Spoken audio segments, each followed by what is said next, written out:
Bom dia, amada igreja do nosso Senhor Jesus Cristo. Que a paz e a alegria do Senhor esteja sempre conosco, amém? Amém. Bom estarmos aqui, acho que pode diminuir um pouquinho o som, obrigado. Bom estarmos aqui reunidos para adorarmos o Senhor, podemos estar juntos nesta comunhão, neste primeiro dia da semana, está um dia tão gostoso, para que possamos estar juntos adorando o nosso Deus. Nós vamos então fazer uma leitura lá no livro do profeta Isaías, capítulo 40. Isaías, capítulo 40, versículos 30 a 31. Vai ser projetado aí também. Nós estamos então, durante este mês, falando sobre Isaías 40, quando Deus fala para a nação de Israel, que estava em decadência, cansada, exausta, e Deus vai trazer então motivação para que a nação de Israel pudesse então ser renovada, que pudesse então ser como uma águia. Então está lá, Isaías 40, versículos 30 e 31. Até os jovens se cansam e ficam exaustos, e os moços tropeçam e caem, mas aqueles que esperam no Senhor renovam as suas forças, voam alto como águias, correm e não ficam exaustos, andam e não se cansam. Vamos orar ao Senhor? Deus Pai de poder, graça e grande misericórdia, muito obrigado ao Senhor por mais uma vez estarmos reunidos aqui em nome de Jesus e pela ação do Teu Espírito Santo, ó Pai, neste momento, pedimos ao Senhor que a Tua palavra, que é tão poderosa, possa então, Pai, nos dar sempre motivação, coragem, a podermos, Pai, fazer de cada dia da nossa vida um renovo, algo que possa realmente trazer glória e honra para o Teu nome através das nossas vidas. Que o Teu Espírito Santo, neste momento, mais uma vez, nos ajude, Pai, a compreender e colocar em prática a Sua palavra.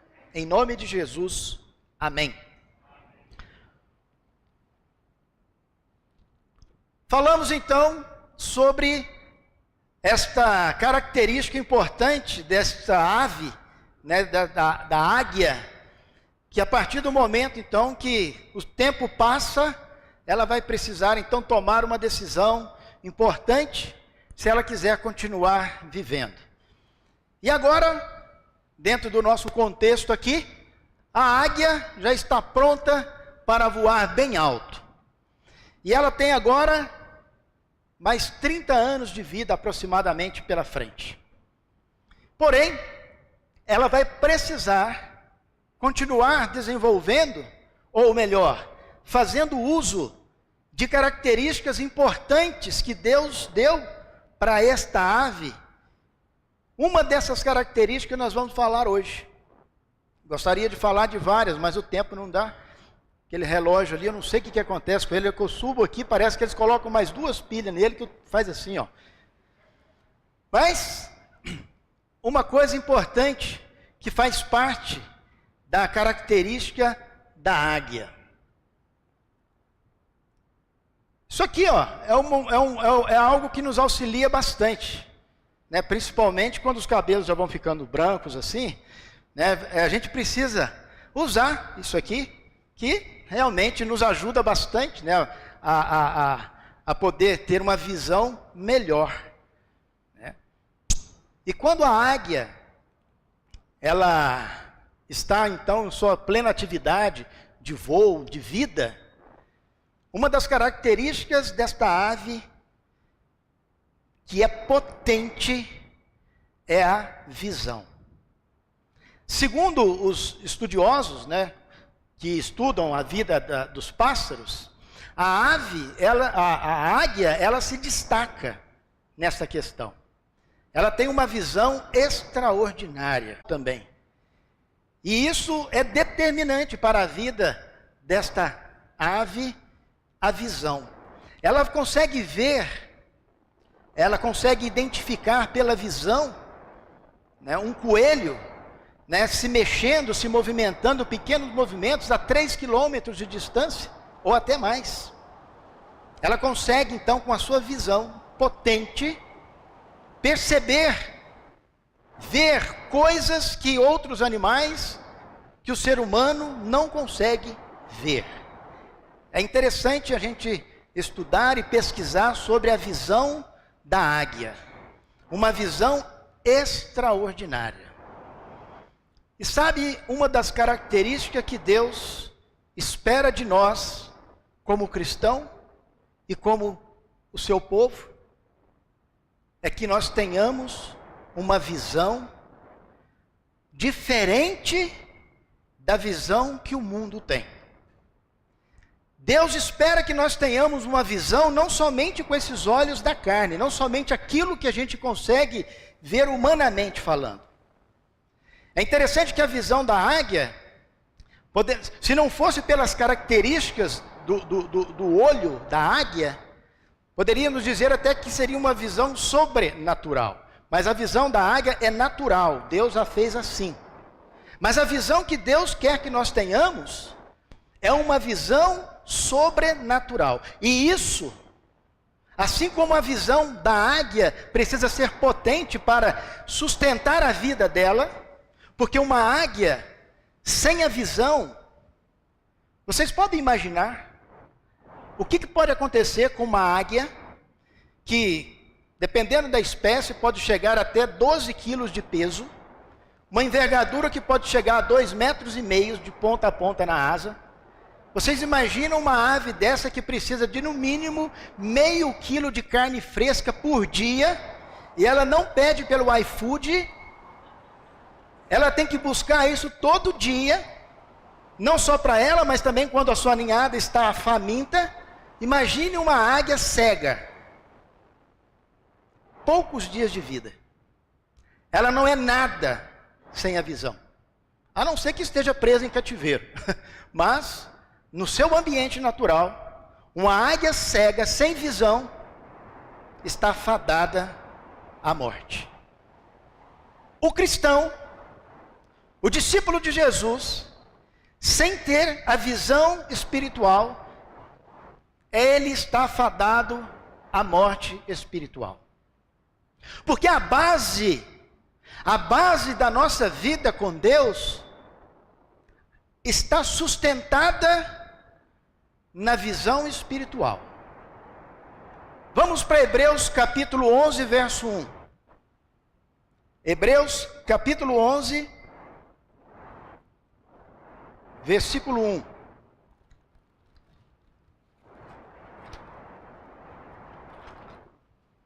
Hebreus capítulo 11, verso 1, diz o seguinte: ora, a fé é a certeza daquilo que esperamos, e a prova das coisas que não vemos. A fé é a prova daquilo que esperamos, sabemos que existe, mas nós não conseguimos ver com os olhos físicos. A prova, a nossa fé, é sobre aquilo que a gente não vê com os olhos humanos, mas com a visão espiritual. A base da nossa vida com Cristo está naquilo que nós não vemos com esses olhos, mas nós esperamos porque temos a certeza que pelos olhos dos espirituais, pelos olhos da fé, nós sabemos que existe. Nós sabemos que existe um Deus que criou os céus e a terra, que nos criou e que nos deu vida naquela cruz. Nós sabemos que esse Deus existe. Mas quando é que você viu ele com esses olhos? Mas pelos olhos da fé, nós sabemos que ele existe. Pelos olhos da fé, nós sabemos que ele foi para aquela cruz para pagar o preço do nosso pecado. E com certeza, todos nós aqui no momento da ceia, nós estamos atentos à oração do nosso irmão Léo, quando ele disse na sua oração: Senhor, nos dê uma visão cristã, nos dê uma visão de Deus. Porque é isso no momento da ceia. Nós temos que ter a visão espiritual sobre aquilo que Jesus fez por nós na cruz. Então a base da nossa vida é a fé. E a fé é a certeza daquilo que nós não estamos vendo aqui, mas nós estamos vendo com os olhos espirituais. Vamos para o Velho Testamento ver uma ilustração interessante aqui, uma história, 2 Reis capítulo 6. 2 Reis capítulo 6.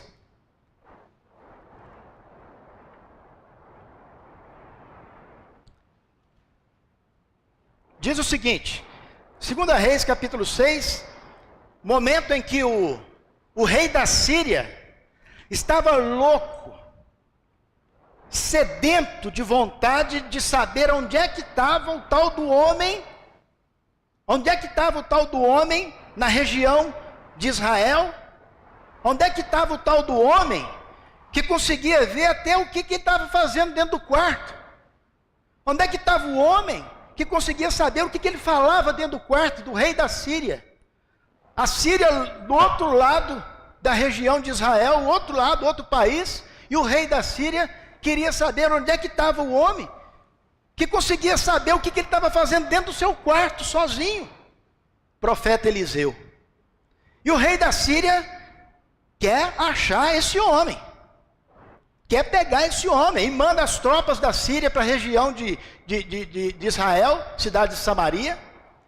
O rei da Síria manda lá suas tropas, as tropas arameus, e agora eles vão cercar Samaria para procurar esse homem, porque esse homem, esse profeta Eliseu, ele tinha uma visão de Deus. Deus dava visão para ele sobre o que era o rei da Síria, como eram os ataques do rei da Síria, e a Síria não conseguia derrotar Israel. E aí chega no capítulo 6 de 2 Reis, versículo 12, respondeu os conselheiros: nenhum de nós, majestade, é Eliseu, o profeta que está em Israel, que revela ao rei de Israel até as palavras que tu fala dentro do seu quarto.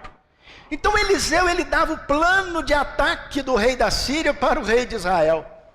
Mas quem fazia isso?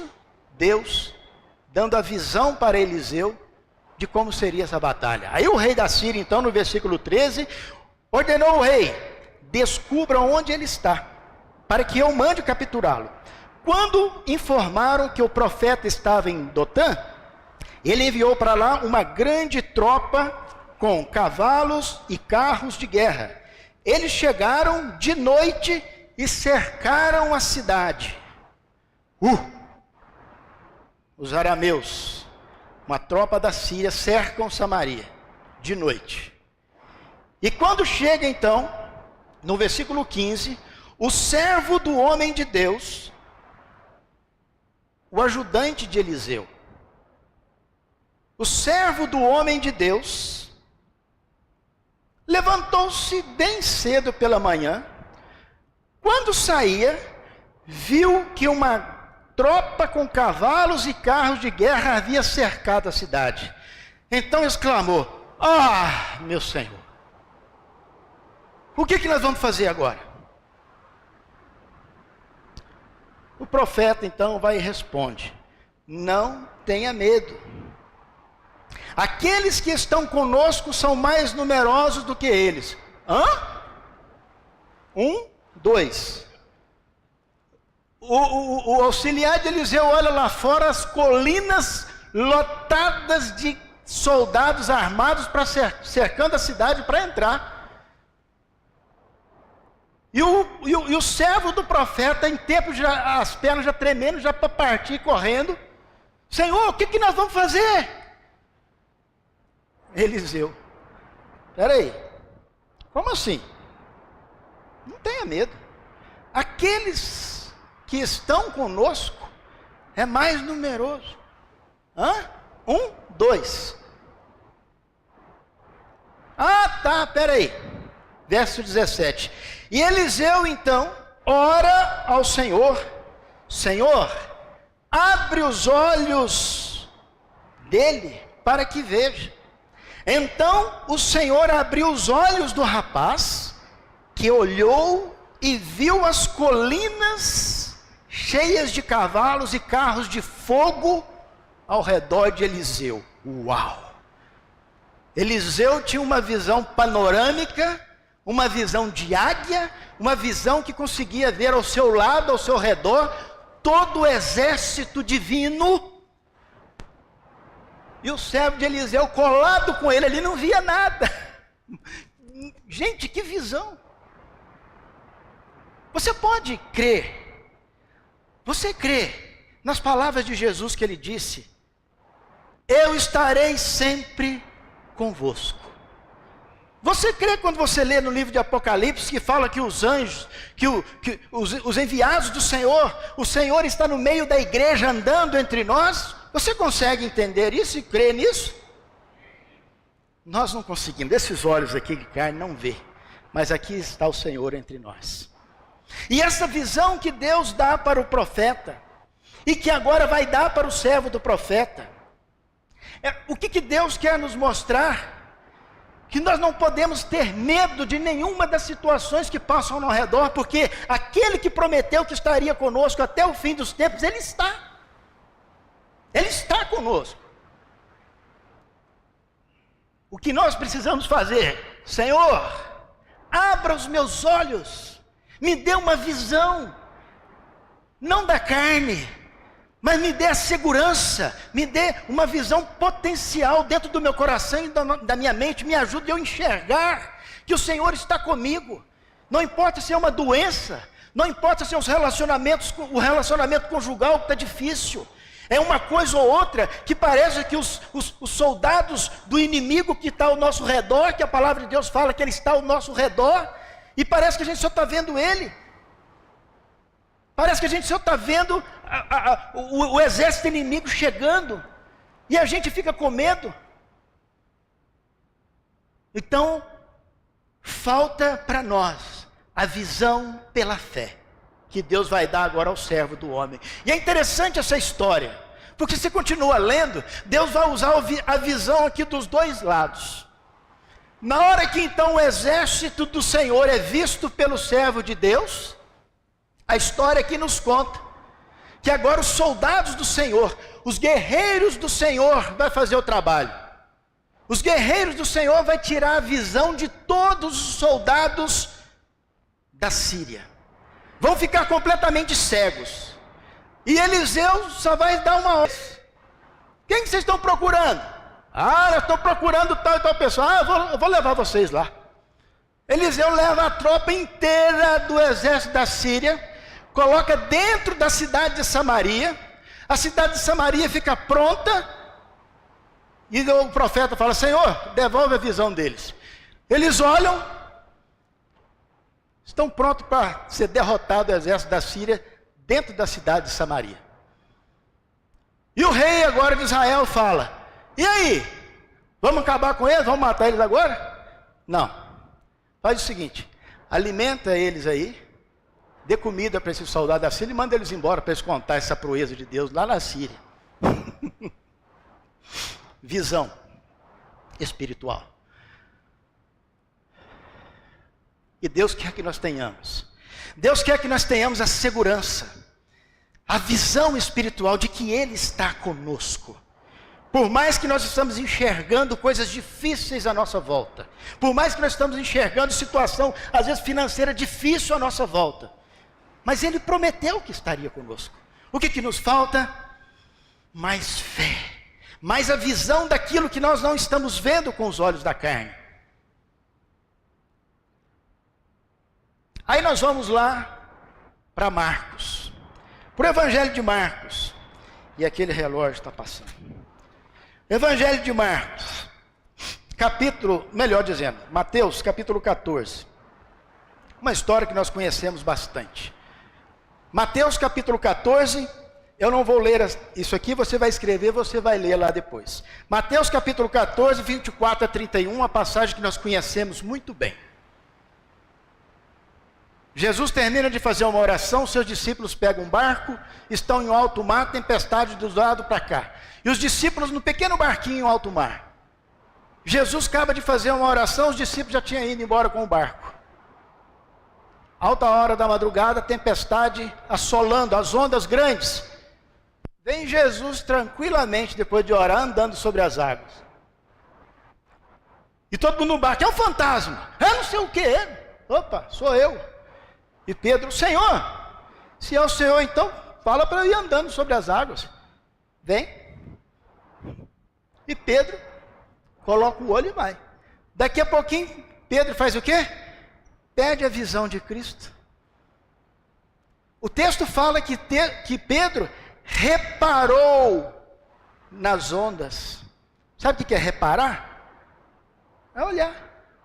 Ele tirou o olho de Jesus e olhou para o que estava à volta dele, perdeu o foco. O que aconteceu? Afundou. Perdeu a fé. Tirou o olho de Jesus. Tirou o foco do autor e consumador da nossa fé. Tirou o foco daquele que consuma a fé em nosso coração. Perde a estabilidade. E ó, afunda. Atos capítulo 9. Anotem para você ler em casa, passagem muito conhecida. Versículos de 15 a 19. Atos capítulo 9, de 15 a 19. Escreva para ler em casa, vocês conhecem bem essa passagem. Um religioso, altamente potencial de conhecimento da sua religiosidade, da vida de Israel, Saulo de Tarso. E Saulo, que é o apóstolo Paulo, vou tratar de Paulo, está aqui com alguém... Vocês já viram? Tem uma expressão lá em Minas, quando vai falar sobre uma pessoa que não tem visão das coisas, fala, tal fulano é igual cavalo de charrete. Já ouviram essa expressão? Cavalo de charrete? O cavalo de charrete, vocês já viram que o cavalo, quando coloca na charrete, vocês colocam um tapa-olho assim do lado? Para o cavalo ficar com a visão só lá na frente, para ele não se assustar com coisas que passam do lado, para ter uma visão só da frente. Então, é uma expressão que fala que a pessoa tem pouca visão. Cavalo de charrete, essa expressão. Paulo era um cavalo de charrete na vida com o povo de Israel, tanto que estava perseguindo o cristão, porque ele não tinha visão do reino ainda. Ele estava igual um cavalo de charrete, perseguindo o cristão. Religioso. Ficou com as penas velhas, com o bico torto, garra torta, dentro da sua religiosidade do judaísmo. E ainda assim, ainda perseguindo o cristão. Tão pouca visão que ele estava tendo sobre o plano de Deus que estava na frente dele, tanto quanto outros judeus também, e sacerdotes e líderes religiosos. Gente, a visão do apóstolo Paulo era reduzida a nada. Tanto que lá na carta aos Filipenses ele fala, aquilo que era para mim, aquela que era a minha visão sobre o judaísmo, eu considerei como esterco. Ele diz isso lá em Filipenses. E agora o apóstolo Paulo, perseguindo o cristão, visão reduzidíssima. Olha irmãos, cuidado com a religião. A falsa religião. Cuidado com a religiosidade dentro da nossa vida cristã. Porque a religiosidade faz nós perdermos a visão de Cristo, a visão ampla do reino. Começa a viver a religiosidade e igreja é para cumprir uma parte social, para bater cartão no domingo. Cuidado com a religiosidade.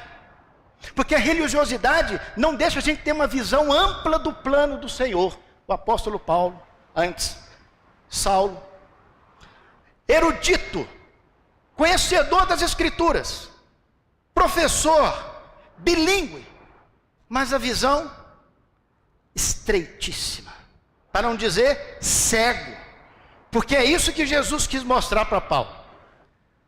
Você está cego dentro da sua religião, e podemos acontecer conosco, irmãos. Cuidado para não ficarmos cegos dentro de religião, e levar aquilo somente como uma vida social religiosa. Porque na hora que nos for abertos os olhos do reino, nós não vamos conseguir ver. Nós vamos ver homens, porque o apóstolo Paulo estava perseguindo cristão, porque ele estava amando de religiosos. O apóstolo Paulo recebeu cartas de religiosos, de sacerdotes. Ele recebeu carta de religiosos para buscar cristãos. O apóstolo Paulo estava preso na religiosidade, estava amando de homens, estava amando de religiosos, líderes religiosos de Israel. Perdeu o foco sobre tudo que os profetas haviam falado sobre o Messias e o reino que seria estabelecido.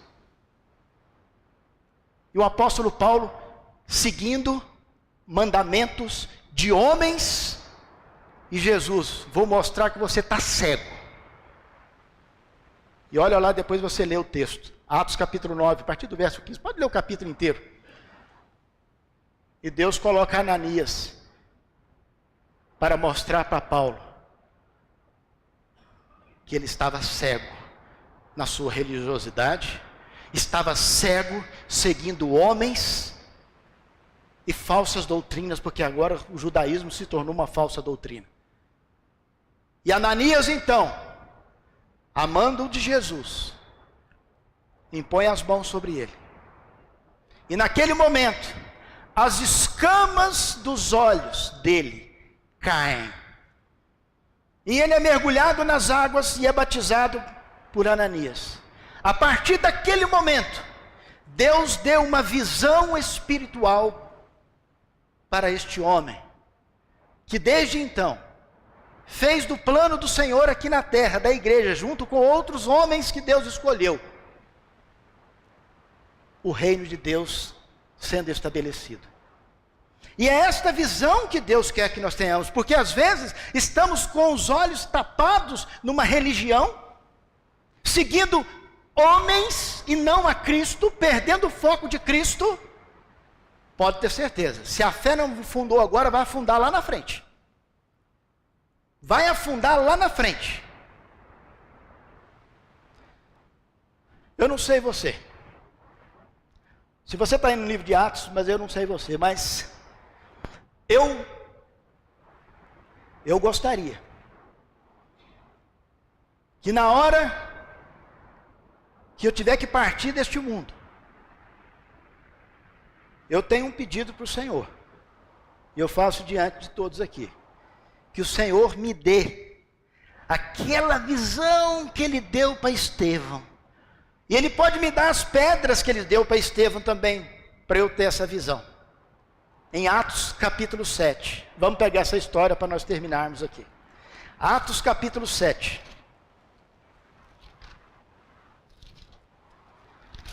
Atos capítulo 7, Estevão, um dos homens que foi escolhido como um dos evangelistas do Senhor para as cidades de Samaria, enfim, as regiões fora de Jerusalém. Estevão vai agora ser uma ferramenta do Senhor para abrir a visão não só dos cegos físicos, mas dos cegos espirituais. E quando ele começa a abrir a visão das pessoas, ele bate de frente com quem? Líderes religiosos, cegos. E aí no capítulo 7, verso 54, Estevão terminando a sua mensagem, estes homens, líderes, afundados nas suas religiões, com os olhos fechados para o reino, eles dizem no versículo 54, ouvindo isso, ficaram furiosos, e rangeram os dentes contra Estevão. Mas Estevão, cheio do Espírito Santo, levantou os olhos para o céu, e viu a glória de Deus, e Jesus em pé, à direita de Deus. Que visão, que visão que Deus deu para esse homem, enquanto as pedras batiam na sua cabeça, no seu corpo, estava sendo apedrejado e morreu apedrejado, mas Deus contribuiu, Deus deu algo para Estevão, que eu acredito que todos nós, não sei, porque eu gostaria de ter essa visão, no momento da minha partida, olhar e ver a glória de Deus e Jesus mostrando para nós, como lá no profeta Eliseu, que Jesus, ele está presente em todos os momentos da nossa vida. Não vamos perder a visão, não vamos deixar as coisas do mundo passar a nossa visão. Uma das características da águia tão importante, a águia não fica olhando para a borboleta, a águia não fica olhando para gafanhoto, a águia não fica olhando para borboleta colorida, a águia não perde visão com isso. A águia mantém o foco naquilo que é necessário para a sua vida, porque ela depende disso para viver. E nós dependemos da fé, nós dependemos de Cristo, nós dependemos de uma visão ampla do reino, nós dependemos de Cristo, nós dependemos dessa visão espiritual, porque senão nós vamos afundar na nossa fé. Religiosidade cega a visão, líderes humanos perdem a visão, falta de fé perde a visão. Meus irmãos e irmãs, vamos fazer essa oração agora, pedindo a Deus que nos abra os olhos da fé. Senhor Deus e Pai, nós somos gratos ao Senhor por nos dar tantas bênçãos, Pai. E temos, Pai, esta bênção maravilhosa, de que o Senhor possa renovar a nossa visão. Essa visão física que nós temos, Pai, que é somente para as coisas terrenas. Que o Senhor renove, nos dê uma visão espiritual das situações à nossa volta. Porque a todo momento estamos cercados, Pai, de tantas coisas que têm tentado tirar o nosso foco, tentando nos fazer medo. Mas que o Senhor nos dê a visão espiritual, sabendo que o Senhor está na nossa frente com o seu exército poderoso. O Senhor é que está no barco, Pai, e que nós também manter o olho fixo no Senhor. Que o Senhor, Pai, está aí na sua glória, que o Senhor está em pé, olhando aqui para nós, nas nossas dificuldades e zelando por nós. Que o Senhor nos dê esta confiança, através dos olhos da fé. Por tudo isso, Pai, nós te pedimos, abra os nossos olhos da fé. Abra os nossos olhos, Pai, para ver o sobrenatural, aquilo que os olhos físicos não podem ver. É o que te pedimos nesta oração, Pai, em nome de Jesus. Amém.